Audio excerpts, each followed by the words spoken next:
2016年 MC 第20題，咁咧佢就話呢度3個 square 3個正方形啦，咁咧其實咧佢就想問你呢個 quadrilateral 俾呢個 quadrilateral 個 area， 即係呢個 area 俾呢個 area。咁其實應該點計咧？其實咧有啲同學就叻啊 ，sin cos tangent 又叻比例啊，其實好簡單嘅啫呢條。你諗下呢個三角形同呢個三角形同呢個三角形都係 similar 噶嘛，咁佢哋比例就係1比2比3。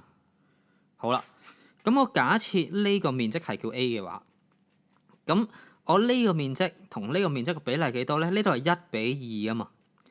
咁 similar 嘅圖形嘅 area 比例咧就係邊長比例嘅 square， 所以呢度1比2，所以個面積咧就係1比4啦。咁所以咧呢個 A 咧呢個就 4A 啦。咁同樣地咧，如果呢個 A 咧呢個1比3噶嘛，咁面積係2次方，所以面積咧就係1比9啦。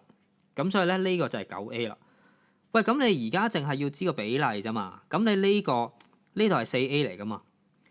咁呢個減呢個三角形減啊呢個三角形面積，呢度係 A， 咁咪得翻 3A 咯。